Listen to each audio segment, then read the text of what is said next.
Y hermanos, buenas tardes ya, les saludo en el nombre del Señor Jesucristo. Y vamos a comenzar, hermanos, con la predicación de nuestro sermón para este día del Señor.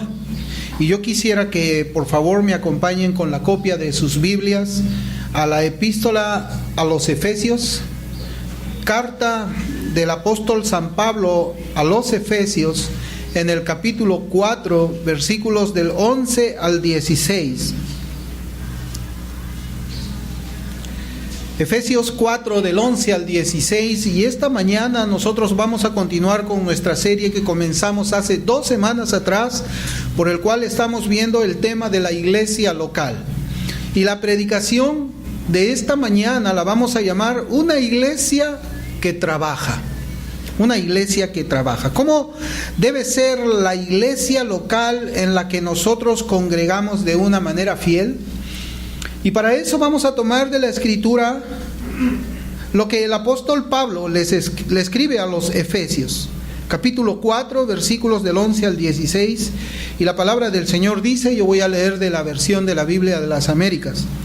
Y él dio a algunos el ser apóstoles, a otros profetas, a otros evangelistas, a otros pastores y maestros, a fin de capacitar a los santos para la obra del ministerio, para la edificación del cuerpo de Cristo, hasta que todos lleguemos a la unidad de la fe y del conocimiento pleno del Hijo de Dios, a la condición de un hombre maduro, a la medida de la estatura de la plenitud de Cristo, para que ya no seamos niños, sacudidos por las olas y llevados de aquí por allá por todo viento de doctrina, por la astucia de los hombres, por las artimañas engañosas del error, sino que hablando la verdad en amor, crezcamos en todos los aspectos en aquel que es la cabeza, es decir, Cristo, de quien todo el cuerpo, estando bien ajustado y unido por la cohesión que las coyunturas proveen,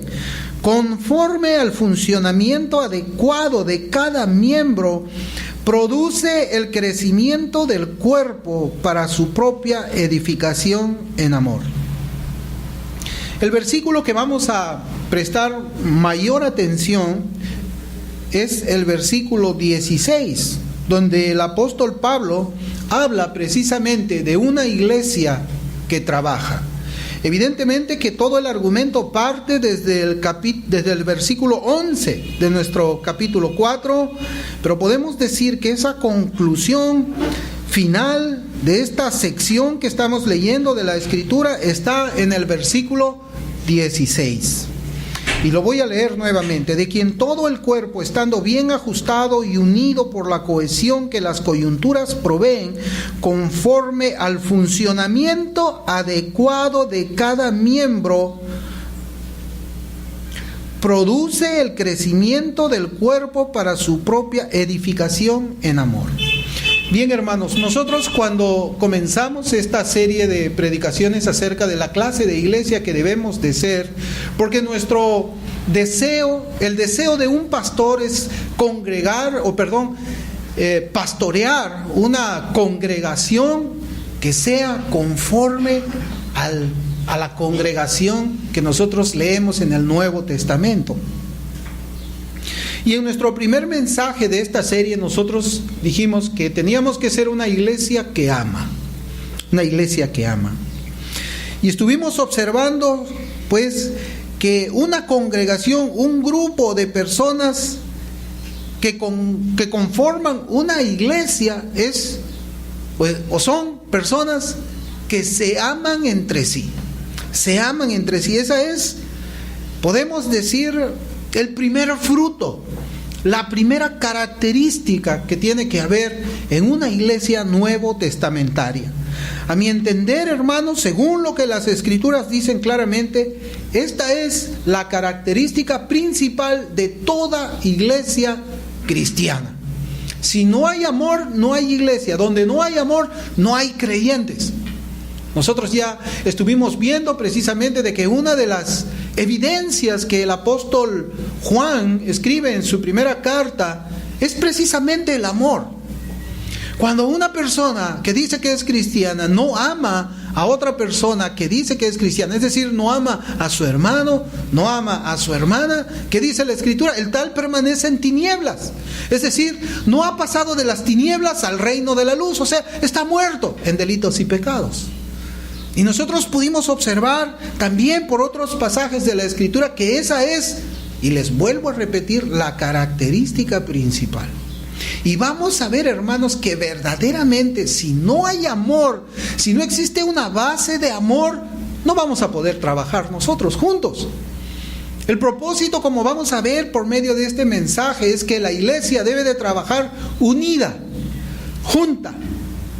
No es que el pastor hace por allá la obra, el otro lo hace por allá y el otro más allá. Absolutamente, ese no es el modelo que la Biblia trae para una iglesia nuevo testamentaria. Pero hablando del amor, yo quisiera recalcar otra vez esa parte, quisiera que recordemos eso. Y ahí en Efesios mismo, si usted quiere, abre la Escritura también, ahí en el primer capítulo, en los versículos 15 al 17, dice la palabra del Señor. Por esta razón también yo, habiendo oído de la fe en el Señor Jesús que hay entre vosotros, y de vuestro amor por todos los santos. Mire lo que había escuchado Pablo. Pablo había escuchado, escuché la fe. ¿Y qué viene después que escuchó la fe? El fruto de la fe. El primer fruto de la fe. O el segundo, el primer fruto es el amor a Dios. El segundo fruto, el amor a los hermanos. Dice el versículo 16. No dejo de dar gracias por vosotros, haciendo mención de vosotros en mis oraciones, pidiendo que el Dios de nuestro Señor Jesucristo, el Padre de gloria, os dé espíritu de sabiduría y de revelación en un mejor conocimiento de Él. La epístola a los Colosenses también dice exactamente lo mismo. En el capítulo 1, voy a leer dos versículos, el versículo 4 y el versículo 9. Colosenses 1:4 dice: al oír de vuestra fe en Cristo Jesús y del amor que tenéis por todos los santos. Ahora en el versículo 9 dice: por esta razón también vosotros, desde el día que lo supimos, no hemos cesado de orar por vosotros y de rogar que seáis llenos del conocimiento de su voluntad en toda sabiduría y comprensión espiritual. Hermanos, ¿a quiénes está escribiendo el apóstol Pablo aquí? Le escribe a una iglesia local, cuya característica es, ¿qué cosa? El amor. Esa es la característica que tiene la iglesia de Efesios y la iglesia que estaba en Colosas. Y después de conocer tal amor entre los congregantes, el apóstol ruega a Dios para que ellos conozcan la voluntad de Dios para ellos. Ese amor es la base para que la iglesia pueda cumplir su misión aquí en la tierra. Hermanos, si no nos amamos unos a otros, ¿cómo podemos adorar juntos? Si no nos amamos unos a otros, ¿cómo podemos orar juntos? Si no nos amamos unos a otros, ¿cómo podemos trabajar juntos? ¿Cómo podemos? Hermanos, En el mundo sí se puede dar tal formato de trabajar juntos sin amarse. Para trabajar en una compañía secular no se nos exige que debamos amar a nuestros compañeros de trabajo, o se nos exige. Muy bien, tú vas a venir aquí, tienes que amar aquí a la secretaria, tienes que amar al gerente, tienes que amar al dueño. ¿Ese nos dice eso, hermanos? Pero sin embargo se juntan para trabajar, ¿verdad? Para hacer una tarea con nuestros compañeros de la universidad. Se nos exige, tienes que amar al profesor, tienes que amar aquí a tu compañía. No se nos exige, pero podemos estudiar juntos. Para hacer una tarea, una asignación en la escuela, se nos exige a nosotros que hay que amar al profesor, tampoco. En el mundo sí puede haber una unidad para hacer algo juntos sin la necesidad del vínculo del amor, pero en una iglesia no. En una iglesia el principio fundamental es que todos los que componen esa iglesia local, los miembros de una iglesia local, se amen entre sí. Y yo voy a recalcar, hermanos, esto: iglesia local, iglesia local. La unidad del mundo para el trabajo mutuo no requiere amor los unos por los otros, solamente lo que requiere es que estemos de acuerdo con los objetivos trazados. Queremos ser la empresa número 1 en ventas este año. Muy bien, ese es el objetivo. Vamos a trabajar juntos para eso. Pero lo que sí se espera es un trato respetuoso, un trato cordial por las otras personas que son nuestros compañeros de trabajo, nuestros compañeros donde estemos nosotros desarrollándonos.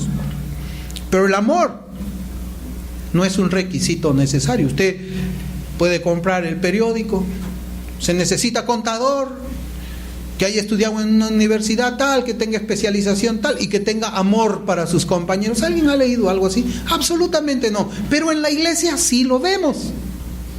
En la iglesia sí. Pueden haber dos personas que se aborrecen entre sí trabajando y estudiando en un mismo lugar sin que a los profesores ni a los patrones les importe ello. Puede haber dos personas que se aborrecen, pero trabajan juntas. ¿A usted no le ha pasado? A mí, yo cuando estaba en el mundo, sí, yo le contaba a mi esposa, una vez llegó uno para ahí, nunca me hizo nada, pero nunca me cayó.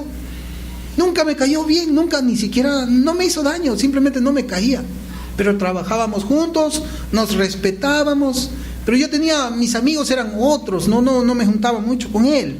Pero en la iglesia del Señor no puede haber eso. En la iglesia del Señor no puede haber un cristiano que aborrezca a otro cristiano. No puede haber un hermano que no me cae bien fulano, es más, ni la mano, ni lo quiero saludar. Eso no, hermanos. Aquí nosotros tenemos el vínculo del amor y sobre ese vínculo nosotros vamos a trabajar. El Señor sí le importa que su iglesia trabaje unida bajo el vínculo del amor. A Él sí le importa eso. Es más, Él manda eso. El amor no espera nada a cambio, también lo hemos visto. Simplemente nosotros amamos. Una persona que se nos acerca y nos dice: soy creyente, soy cristiano. ¡Ah, qué alegría! Tenemos la misma nacionalidad. Mira, yo también pertenezco a los cielos. Somos compatriotas, somos paisanos celestiales. Estamos acá peregrinando, pero vamos a llegar por allá. Qué gusto conocer. Hermano, hermana, así nos tratamos. Pueden, como les digo, ¿no? El Señor no espera que su iglesia trabaje bajo el mismo concepto de unidad que tuvieron los hombres para construir la Torre de Babel. ¿Usted se acuerda de la Torre de Babel en Génesis? Está en Génesis capítulo 11. Voy a leer versículos 3 y 4. Pero el Señor no espera ese tipo de unidad. Génesis 11, 3 y 4 dice: y se dijeron unos a otros: vamos, fabriquemos ladrillos y cosámoslos bien. Y usaron ladrillo en lugar de piedra y asfalto en lugar de mezcla. Y dijeron: vamos, edifiquemos una ciudad y una torre cuya cúspide llegue hasta los cielos, y hagámonos un nombre famoso, para que no seamos dispersados sobre la faz de toda la tierra. Qué interesante este versículo. ¿Cómo es que la unidad? ¿Cómo es que aparece aquí la unidad? Y dice aquí la Escritura: hagámonos un nombre famoso. Ni los cristianos ni la iglesia del Señor, hermanos, trabajan por motivos egoístas como la fama y el renombre, sino que el objetivo es que Cristo sea presentado, Cristo sea enaltecido, Cristo sea glorificado. Por eso es que nosotros no podemos tampoco trabajar bajo el formato de la Torre de Babel. Si yo estoy presentando mi servicio a Dios con la finalidad de que las personas me reconozcan, no ven, ahí está entrando el predicador, hermanos, hemos perdido de vista todo. El creyente es una persona que piensa como Juan el Bautista: es necesario que yo mengüe para que él crezca.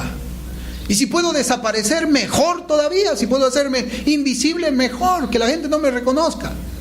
Yo tengo que estar escondido atrás de Cristo. Ustedes deben ver a Cristo, no deben verme a mí. Si dices que estás trabajando para la obra del Señor sin amar a tus hermanos de la iglesia donde congregas, entonces debes estar haciéndolo por amor a ti mismo, como los fariseos lo hicieron.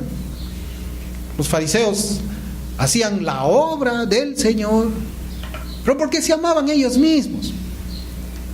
En Mateo capítulo 6, vamos a ver dos pasajes en el Sermón del Monte primero, y yo voy a traer dos traducciones diferentes. En Mateo capítulo 6, versículo 1, yo voy a leer de la versión Dios habla hoy de 1996. Dice la palabra del Señor de esta manera: no hagan sus buenas obras delante de la gente solo para que los demás los vean. Si lo hacen así, su Padre que está en el cielo no les dará ningún premio. Y en Mateo 23, versículo 5, voy a leer de la versión de la Biblia en lenguaje sencillo, dice así: todo eso lo hacen para que la gente los vea y los admire. Por eso escriben frases de la Biblia en papelitos que guardan en cajitas de cuero y se las ponen en la frente y en los brazos. Cada vez hacen más grandes esas cajitas y los flecos que le ponen a la ropa para que la gente piense que son muy obedientes a Dios. Es interesante estas traducciones, cómo es que hablan, pero aquí son las palabras del Señor. Una es en el Sermón del Monte y otra es cuando Él está dando palabras de juicio para los religiosos hipócritas de su tiempo. Y aquí Él dice claramente de que hay muchas personas que usan el pretexto de la religión para promocionarse ellos mismos. Usan el pretexto de la religión, del cristianismo, para promocionarse ellos mismos, para que la gente los vea, los admire, los reconozca.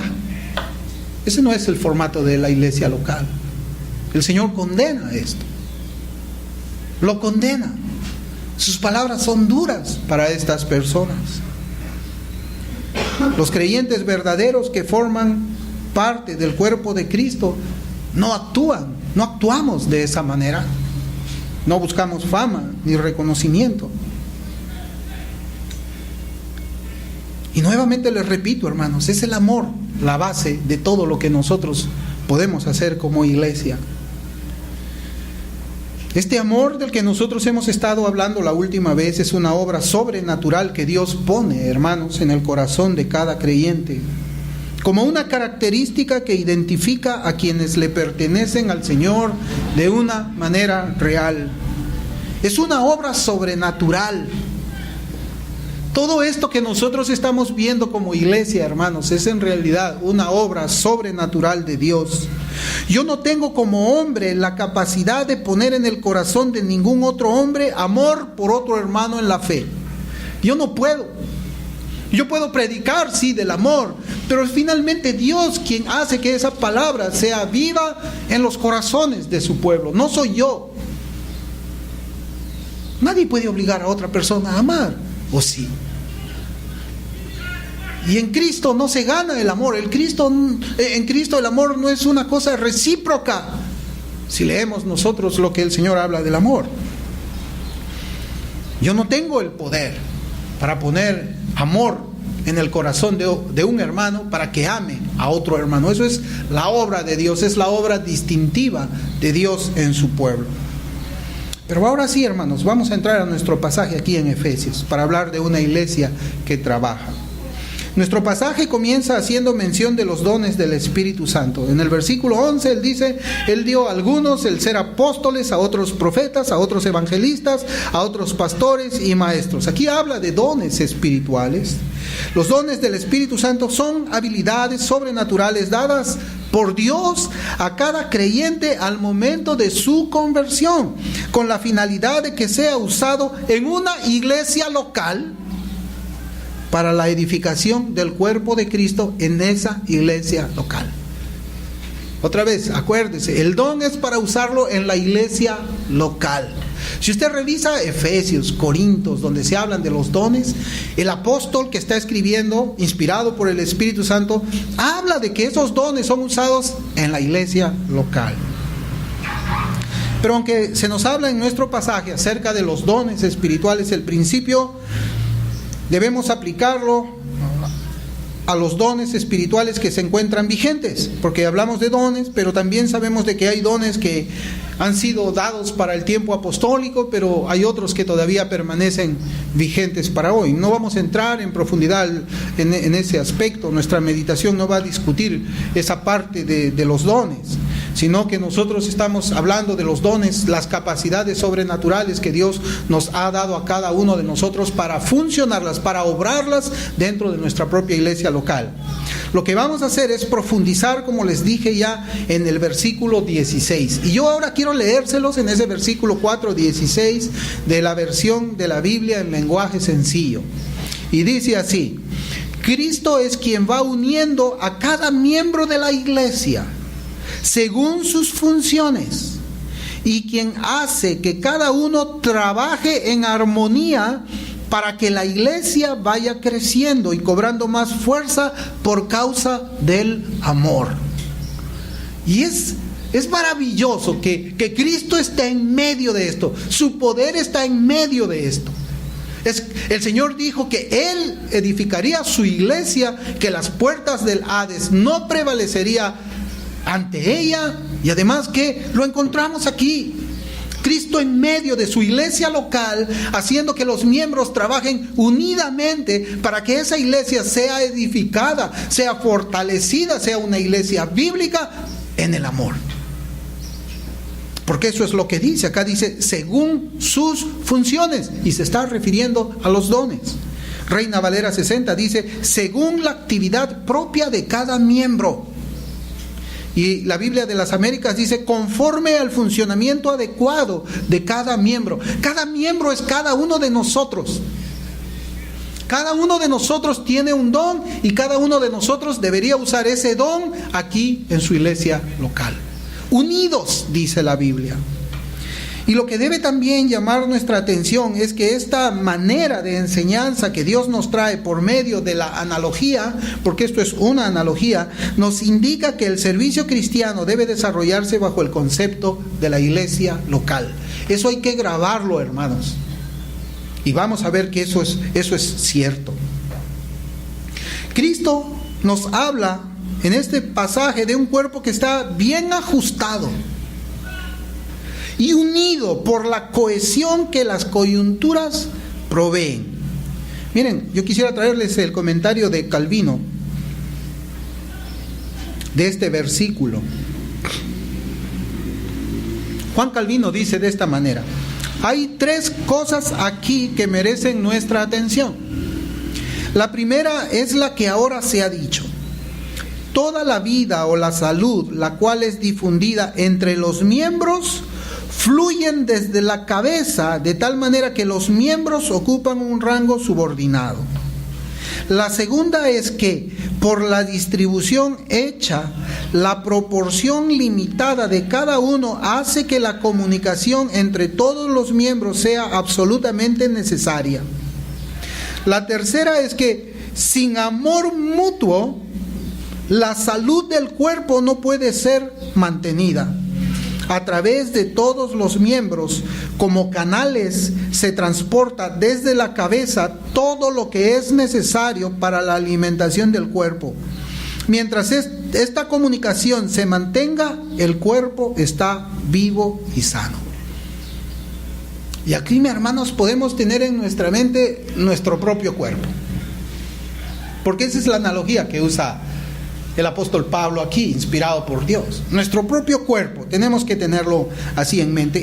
Y el aporte que hace Juan Calvino en este comentario es muy interesante. Primero él habla de la cabeza, que es Cristo, ¿no? Y cuando habla de la cabeza, él dice de que fluye desde la cabeza, ¿qué cosa? La salud. Pero esa salud es difundida por todos los miembros. Todos los miembros. Y la segunda es, dice, una distribución hecha porque existe una proporción limitada de cada uno, de tal manera que la comunicación es necesaria. Hermano, usted puede pensar una mano que está fuera del cuerpo.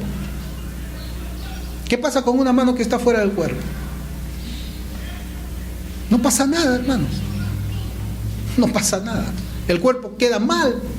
El cuerpo está mutilado. El cuerpo deja de ser un cuerpo normal.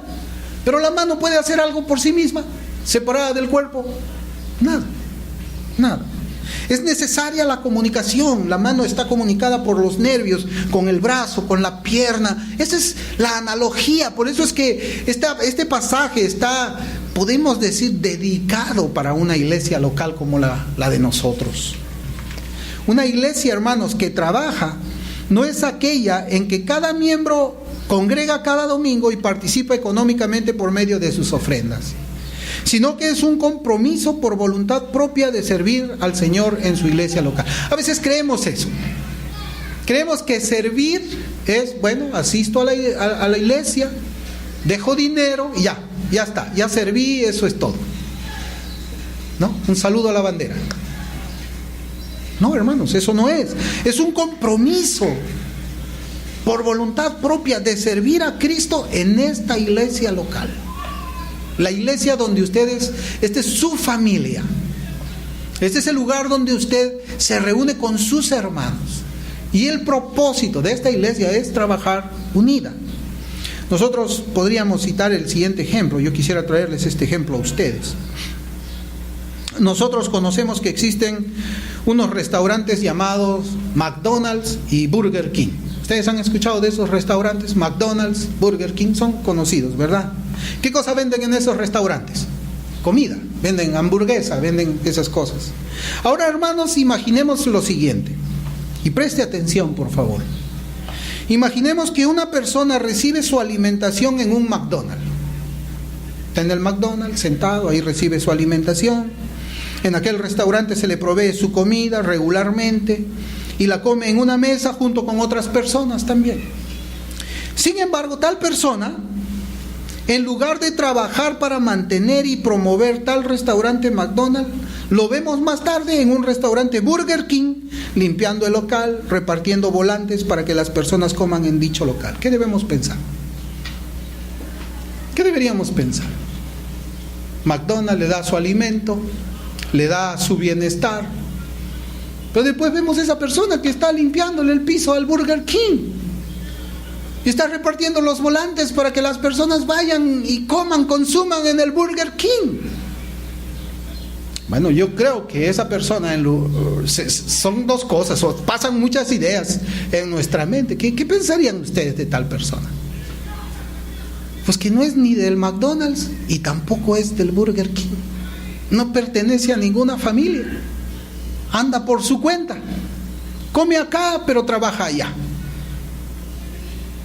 Hermanos, hermanas, hacer cosas no significa necesariamente que estamos sirviendo al Señor. Eso sí tenemos que grabar. A veces nosotros decimos, yo estoy haciendo esto. No necesariamente significa servir al Señor de la manera como es que Él establece por medio de su palabra. No significa, bueno, ¿saben qué, hermanos? Yo aquí quiero hacer esto de acá. Si quieren van conmigo, si quieren no van conmigo. No, hermanos. El servicio está diseñado para hacerlo como iglesia local. Por eso es que la predicación de hoy día se llama una iglesia que trabaja. No dice un cristiano que trabaja, aunque ciertamente el cristiano trabaja, pero tiene que trabajar como iglesia. Si uno hace cosas de la manera en que Dios no ha ordenado por medio de su palabra escrita, esas obras son pecaminosas. Pueden llevar mucho bien. Podemos decir, pero ¿qué de malo hay en esto? Sí, pero lo estás haciendo de una manera que Dios no lo enseña. Estás haciéndote más sabio que Dios. Dios dice que el servicio tiene que ser de esta manera. Y aquí yo quisiera que también prestemos atención a esto. Dice, si nosotros creemos que Dios regula los principios para el servicio de su persona por medio de la Biblia, es decir, como estamos viendo, unidos en una iglesia local, entonces la idea que podemos servirle haciendo lo que Dios no prohíbe expresamente en su palabra queda completamente excluida. Hermanos, ¿se acuerdan de que nosotros practicamos aquí en la adoración? Y fíjense que todo es adoración, el principio regulativo de la adoración. ¿Qué decimos nosotros de ese principio? Nosotros enseñamos que tenemos que adorar a Dios de la forma como es que Él nos manda por medio de su palabra. Ese es el principio regulativo. ¿Sabe dónde viene la confusión, hermanos? Cuando otras personas no siguen el principio regulativo, sino que ellos dicen, bueno, nosotros podemos adorar a Dios de la manera que Él no prohíbe expresamente en su palabra. Entonces comenzamos a decir, ¿Dios prohíbe que bailemos hip hop? No. Entonces podemos bailar hip hop. ¿Dios prohíbe que toquemos baterías? No. Entonces podemos usar baterías. ¿Dios prohíbe que usemos luces psicodélicas? No. Entonces podemos usar luces psicodélicas. Ese es el principio normativo que está buscando, ¿saben qué cosa? El vacío en la ley para hacer un derecho. Pero hermanos, no es así. La vida del cristiano no es así. La Biblia es la regla de fe y de práctica que cada cristiano debe seguir y obedecer. No podemos decir, bueno, Dios no me prohíbe que yo haga esto, así que puedo hacerlo. No, eso es pecaminoso. Dios nos manda por medio de su palabra cómo tenemos que trabajar, cómo tenemos que adorar. Por eso es que yo les decía que hacerlo de una manera en que Dios no lo prescribe es pecaminoso. Es estar en rebelión con Dios. Es hacernos nosotros más sabios que Dios. El principio de nuestro versículo es que cada miembro de la iglesia local debe estar unido y entretejido con los demás. Eso es lo que dice esa palabra griega. ¿Usted sabe lo que significa unido? Unido no es así nomás. No es así nomás. Es entretejido, es así. Así es como tenemos que estar. Mira. Unidos, así como se ve aquí. Entretejidos. Así como usted ve el tejido en su ropa, ¿no? Los hilos están cruzándose y están juntos y cohesionados. Así es como tenemos que trabajar nosotros. Es lo que nosotros vemos en la palabra. Un ejemplo del servicio cristiano lo podemos ver en nuestro pedido para participar en la limpieza de nuestro local. ¿Se acuerdan que yo les he pedido participar en la limpieza de nuestro local? Bien, ¿cuál ha sido la respuesta hasta el día de hoy? ¿Cuántas personas están participando en el servicio para limpiar el templo donde nos reunimos? ¿Cuántos nos hemos ofrecido como voluntarios para esta tarea tan sencilla? Hermanos, si no podemos comprometernos en algo que es tan sencillo, entonces no vamos a tener la disposición para hacer algo que exija mayor esfuerzo.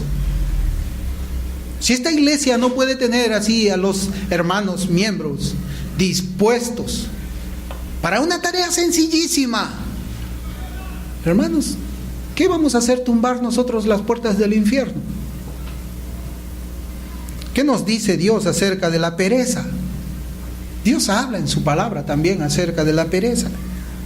En Romanos capítulo 10, versículo 11 dice, no seáis perezosos en lo que requiere diligencia, fervientes en espíritu, sirviendo al Señor. Y en Hebreos capítulo 6, versículos 10 y 11, yo quisiera que me permita leer de la versión Palabra de Dios para Todos. Hebreos capítulo 6, versículos 10 y 11, dice, Dios no es injusto para olvidarse de todo el trabajo que han hecho y recordará que ustedes le han demostrado su amor ayudando al pueblo de Dios y que continúan haciéndolo. Queremos que cada uno de ustedes siga esforzándose así toda la vida hasta que vean completamente realizada su esperanza. Hermanos, el trabajo aquí termina cuando nosotros vamos a la presencia del Señor. y tenemos que esforzarnos. La Biblia habla de esfuerzo. Es una tarea que demanda esfuerzo, un trabajo duro, cansancio. Eso es lo que dice la Escritura. En 1 Corintios 15:58 me parece que el verbo griego significa eso. Un esfuerzo duro que nos lleva hasta el cansancio, hasta el agotamiento. Esa es la forma como es que nosotros debemos trabajar, porque eso es lo que Dios dice en su palabra. Hermanos, como discípulos del Señor que nos reunimos en esta iglesia local, nosotros debemos mostrar prontitud para hacer las cosas que Dios requiere de nosotros aquí en la tierra. Miren, en Mateo capítulo 25, versículos 15 y 16, yo voy a leer de una versión diferente. Dice, Mateo 25, 15, 16, dice la Escritura: y a uno le dio 5 talentos, a otro 2, y a otro 1, a cada uno conforme a su capacidad, y se fue de viaje. El que había recibido los 5 talentos, enseguida fue y negoció con ellos y ganó otros 5 talentos. ¿Qué cosa hizo el que recibió 5 talentos? Hermanos, dice la Escritura, enseguida, prontamente, rápidamente, fue y negoció para ganar 5 talentos más. No esperó. Recibió su don espiritual y no esperó, bueno, como algunas veces nosotros decimos, no voy a esperar a mi jubilación, yo voy a tener más tiempo para servir en la iglesia. No, voy a esperar. A veces, como estábamos comentando nosotros, no hay personas que la Biblia nos dice, en lo poco fuiste fiel, sobre mucho te pondré. Pero nosotros más bien pensamos diferente. Nosotros decimos, no, yo tengo que llegar a lo mucho para comenzar a ser fiel. En lo poco no. A mí no me alcanza el dinero. No puedo colaborar con la iglesia. Tengo que ganarme la tinca, tengo que ganarme la lotería para recién ayudar. No, yo no tengo tiempo para nada. Mi agenda es muy apretada. ¿Cómo? En lo poco, en ese poco de tiempo que tú tienes, debes de tener fidelidad al Señor. Debes ser fiel. Nosotros debemos tener esa misma prontitud que vemos en esta persona que recibió los 5 talentos. Tenemos que tener prontitud para hacer lo que Dios nos ha mandado como una iglesia local. Debemos ser una iglesia que trabaja. Nuestro versículo también, hermanos, en Efesios 4:16, nuestro versículo nos habla del punto de contacto entre un miembro y otro dentro de la iglesia local. Habla de un punto de contacto, ya que la Biblia nos dice que es a través de esos puntos de contacto que la iglesia local trabaja para su edificación. La cohesión que las coyunturas proveen, dice mi versión. Punto de contacto, coyunturas. Esa palabra cohesión es definida por los diccionarios bíblicos como la unidad entretejida. Pero no es una unidad solamente física, sino mental. Por eso es que dice la Biblia que tenemos que tener el mismo parecer. Si no tenemos el mismo parecer, no podemos andar juntos. Dice la Biblia, ¿andarán 2 juntos si no están de acuerdo?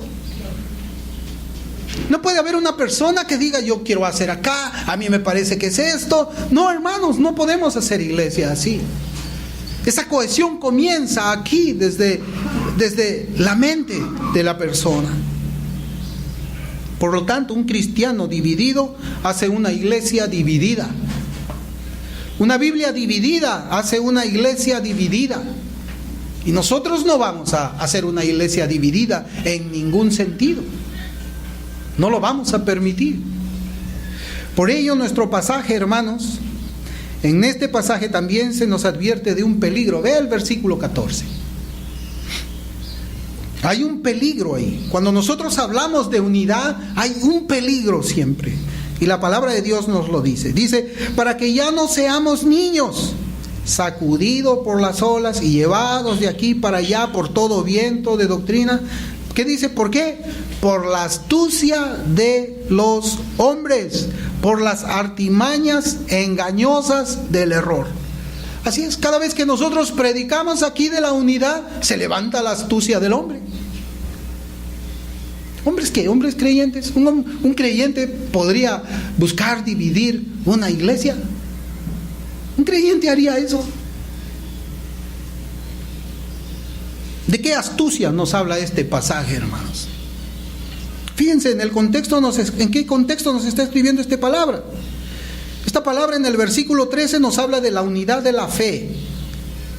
En el versículo 13 nos habla de la condición de un hombre maduro. Y contra estas astucias expone la necesidad de la iglesia local, ya que el versículo 15 comienza diciendo, ¿sino qué? ¿Sino qué?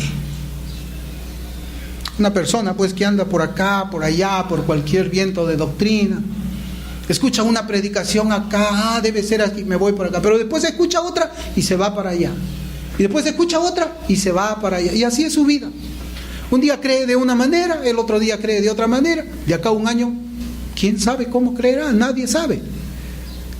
¿Por qué? Porque son niños fluctuantes. Por eso es que nosotros ayunamos para alcanzar madurez. Y madurez significa reconocer la palabra de Dios como autoritativa, como nuestra regla de fe, nuestra regla de práctica. Aquí está mi consejo.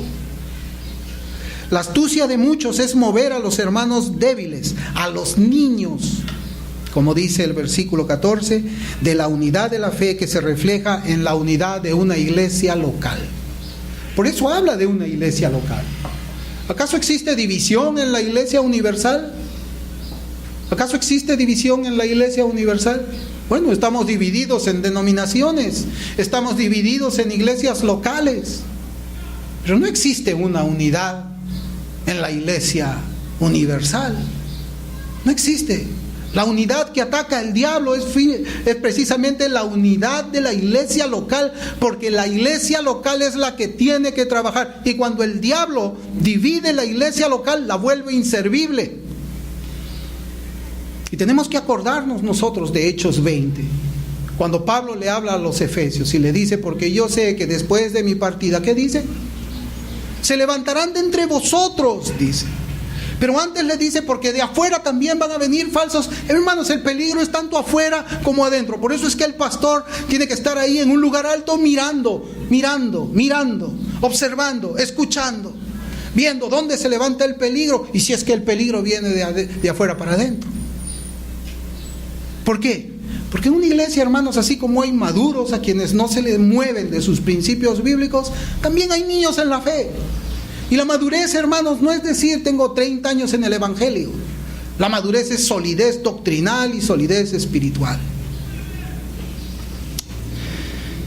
La iglesia local, hermanos, es edificada por la unión entre sus miembros, es lo que dice este versículo, bajo la cabeza que es Cristo. Cuando hay una parte del cuerpo debilitada o enferma, todo el cuerpo sufre. Todo el cuerpo sufre. Hermano, ¿le duele una muela? ¿Usted puede estar tranquilo? Todo su cuerpo está afligido, todo. Cuando se chanca un dedo del pie o se disloca algo ahí en su hueso chiquito, el más chiquito, todo el cuerpo sufre, hermanos, todo el cuerpo sufre. Cuando hay una parte del cuerpo que se debilita o se enferma, todo el cuerpo sufre, hermano. Y una persona que conozca principios de medicina puede asegurarnos que la analogía presentada por el apóstol Pablo es verdadera. Todo el cuerpo sufre. ¿Qué sucede cuando el brazo de una persona no se encuentra correctamente unida al hombro de esa misma persona? ¿Qué pasa ahí? ¿Puede trabajar? Si el brazo está zafado o está mal juntado, ¿puede vivir su vida normal? ¿Puede cocinar? ¿Puede estudiar? No. Las diferentes partes del cuerpo deben estar unidas correctamente para que funcione. Esto es lo que nos dice en cuanto a la ayuda mutua para el trabajo de una iglesia local. Una iglesia local. ¿Puedo quitarme mi brazo y ponérselo al hermano Eder, por ejemplo? Me arranco mi brazo, hermano, toma, te voy a poner mi brazo para que tú trabajes. Hermano, quizás pueda ayudarle dándole una mano en algún momento, pero lo natural es que mi brazo debe servirme a mí para trabajar yo con mi cuerpo. Por eso es que el creyente recibe un don, ¿para qué? Para que trabaje en su cuerpo local. Cada uno de nosotros es una parte del cuerpo.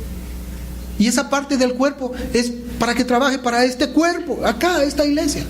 Bautista Reformada, Gracia Soberana. ¿Qué pasaría, hermanos, si dos huesos mal unidos obstruyen una vena del cuerpo? ¿Qué pasaría? La respuesta es: todo el cuerpo se enfermaría y no podría trabajar correctamente. Por eso es que esa unión tiene que ser perfecta. No es una unión así como que sea, como que se dé. No, tiene que ser una unión perfecta. Perfecta. Así, una unidad falsa dentro de la iglesia trae como consecuencia un trabajo deficiente en aquella iglesia local. Una unión imperfecta es una unión falsa dentro de la iglesia.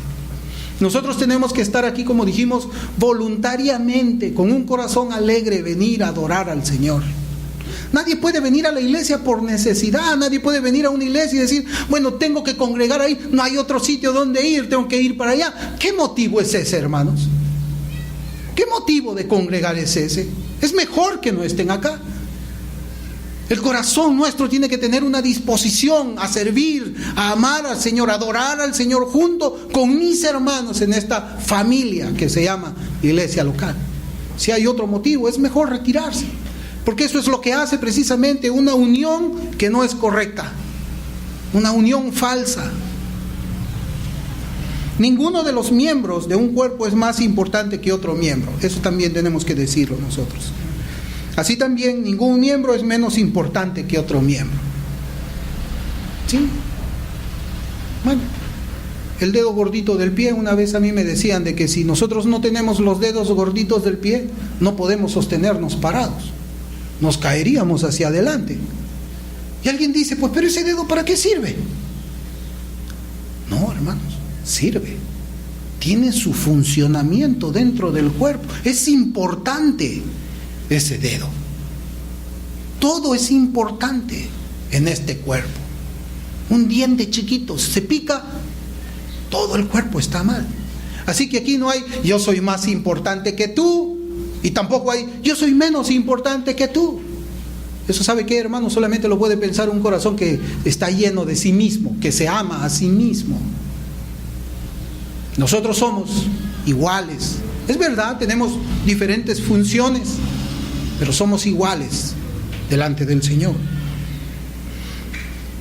Cada uno de los miembros debe trabajar conforme a su propio funcionamiento. Ninguno debe dejar de trabajar, pero ninguno debe ser sobrecargado también.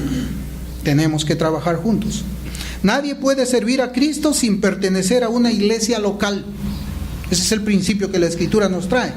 Así como una arteria no sirve de nada si no está dentro de un cuerpo humano, así también una persona que es creyente y no está dentro de una iglesia local tampoco sirve. Los propósitos de Dios se hacen cuando uno pertenece a una iglesia local. ¿Qué haríamos nosotros si vemos a ver una arteria, la arteria aorta?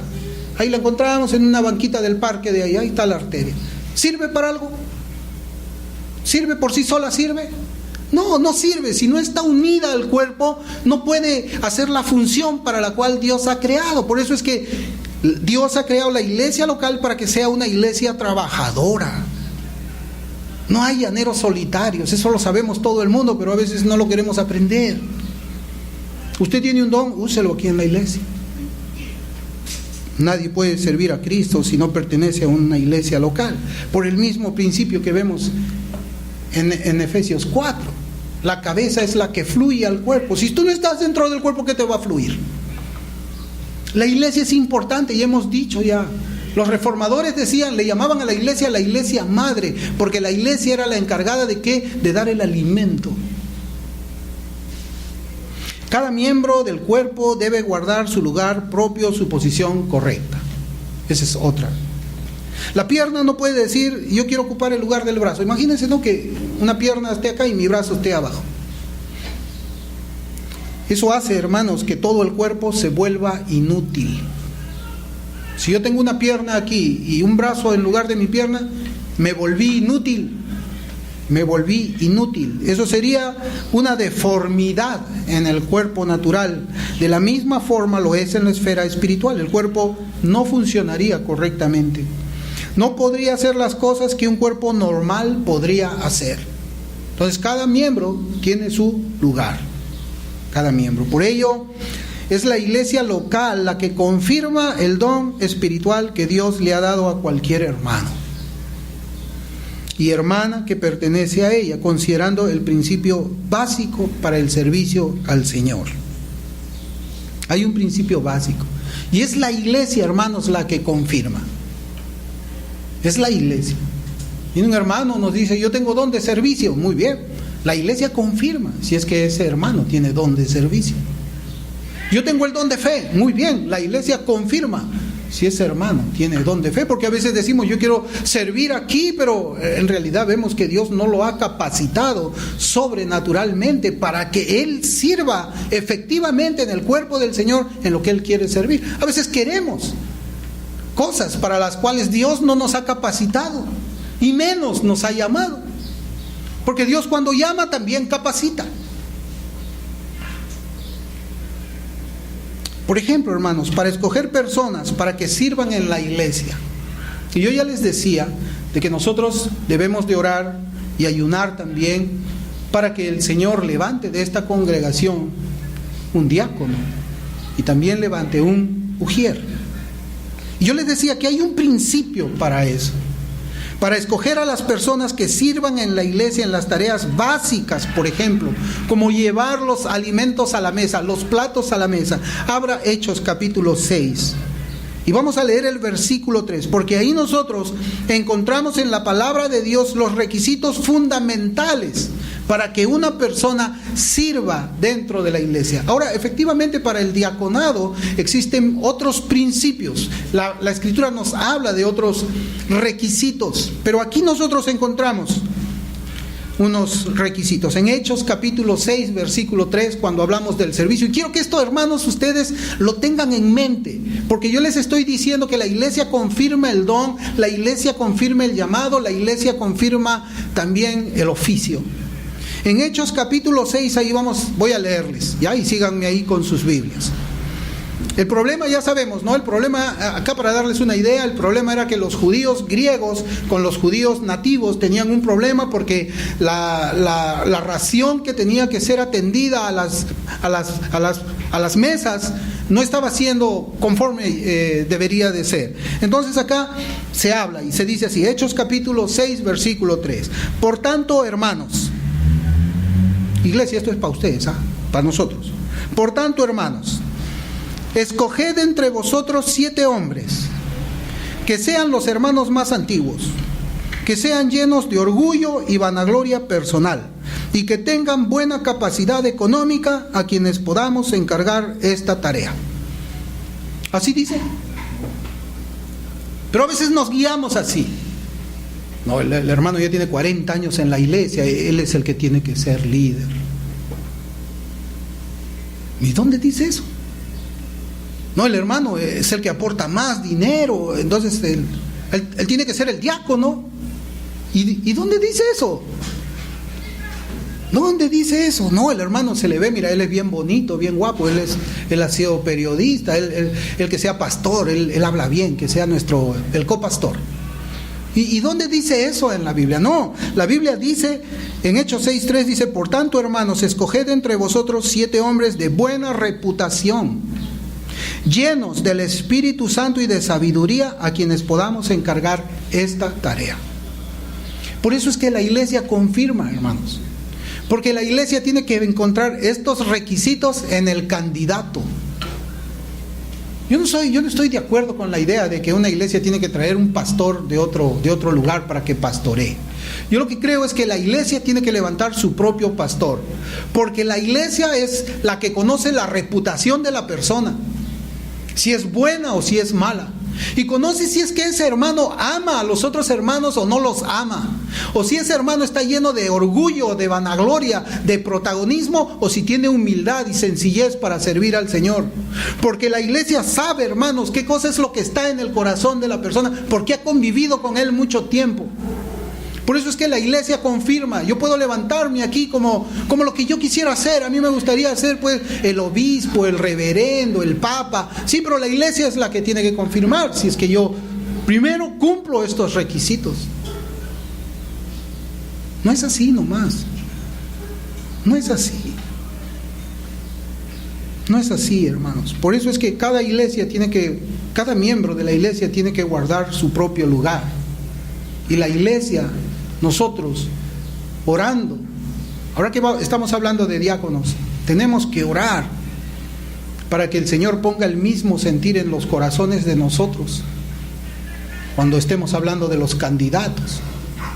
Tenemos que orar para que el Señor ponga en el sentir de todos y cada uno de nosotros a la persona correcta para que sea ujier, para el tesorero también.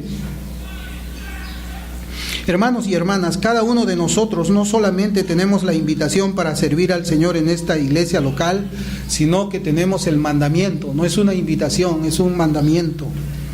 El Señor nos manda a hacer una iglesia que trabaja. Nos manda a hacer una iglesia que trabaja. Así como nosotros no creemos que debemos darle al Señor las obras de lo que Él nos da, tampoco debemos darle las obras de nuestro tiempo. Tenemos que darle lo mejor de nuestro tiempo. Tenemos que darle lo mejor de nuestras fuerzas. Y tenemos que hacerlo unidos, como un cuerpo trabaja.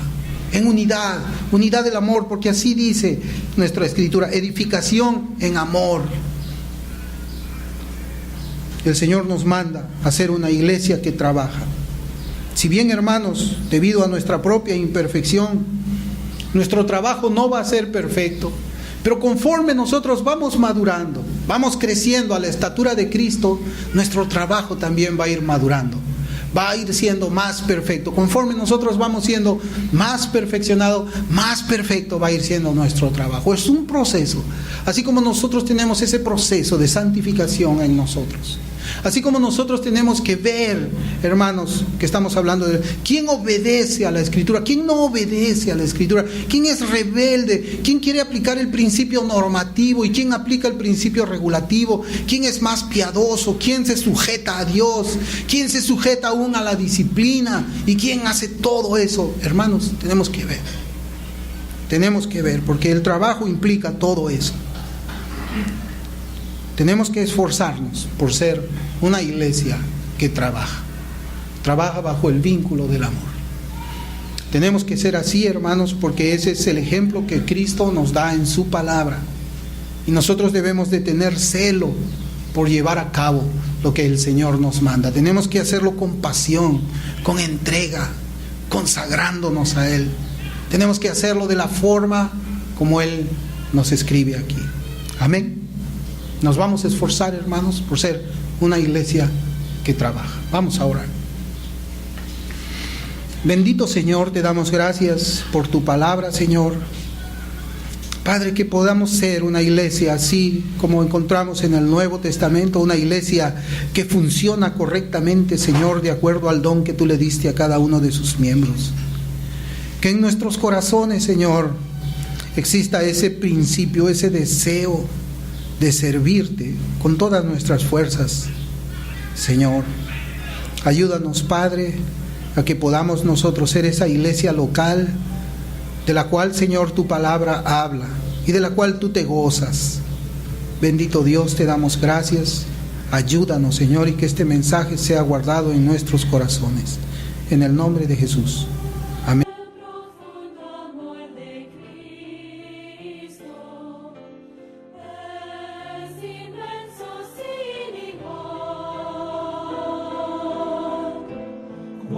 Océano sus ondas, en mí fluye gran caudal. Me rodea y protege la corriente de su amor, siempre guiando y impulsando hacia el celestial hogar.